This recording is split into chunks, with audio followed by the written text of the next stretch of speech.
All your life you've been taught to be gentle, to be giving, to be caring. I won't deny the value of those qualities, but here's the truth. Compassion without judgment becomes a weakness, not a strength. Especially as you age, when your energy is finite, your hours are priceless and your vulnerability grows each day. If you don't realize this, if you keep approaching life with the same trusting innocence you carried in your 20s, the cost will not be symbolic but real. I have watched it happen to people, kind people, bright people, people who assumed that since they acted with fairness, others would respond the same. They were mistaken and they paid the price with their pride, their health, and sometimes their life itself. So take this seriously. In later years, you cannot extend trust to everyone. You cannot extend kindness to all. That isn't wisdom, that isn't goodness, that is blindness. You must know who to protect yourself from, who to keep outside your circle, who not to welcome into your heart. Let me warn you about 5 kinds of people you must never give trust or kindness to. Not because compassion itself is wrong, but because compassion without limits destroys you. When you're young, you can heal. You can endure the betrayal, the trickery, the losses and rise again. But in older years, mistakes weigh heavier. A single poor judgment can set off a collapse of everything you've built.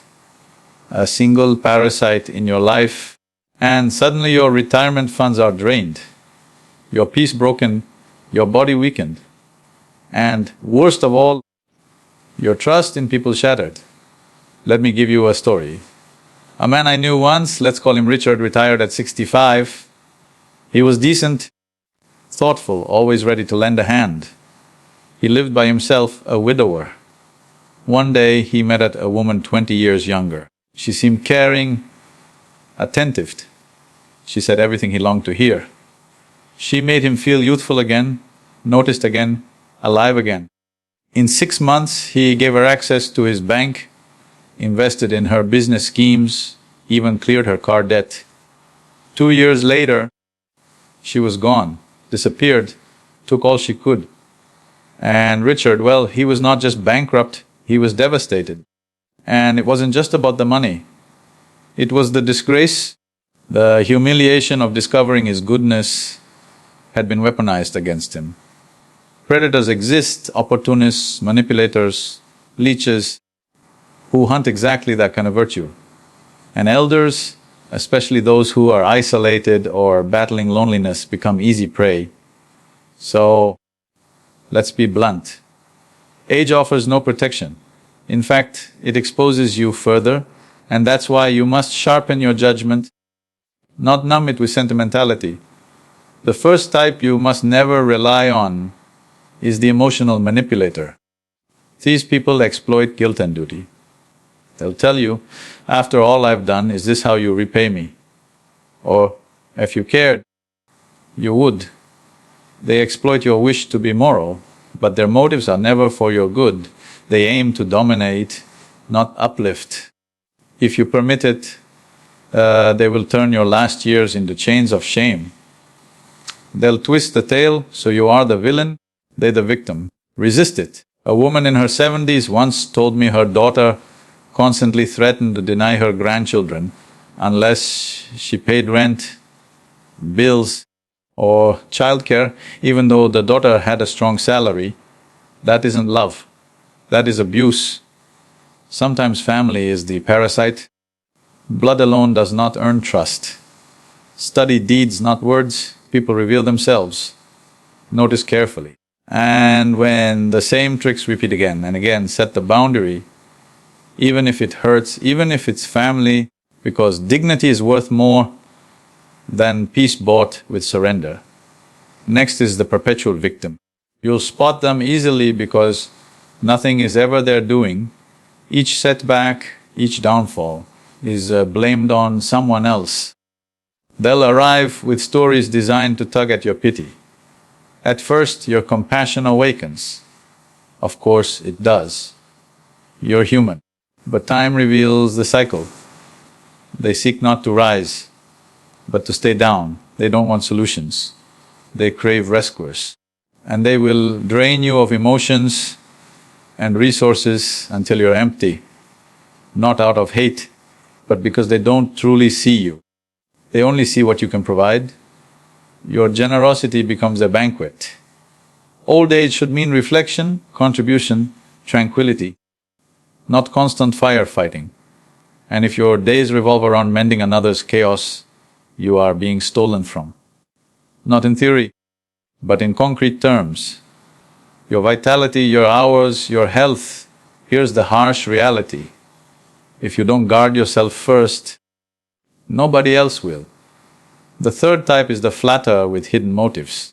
These are the most treacherous because they don't present with burdens. They arrive smiling. They make you feel valued, relevant, cherished. And after years, maybe decades of being overlooked and invisible, that attention is intoxicating. That is how they infiltrate, not through pressure but seduction.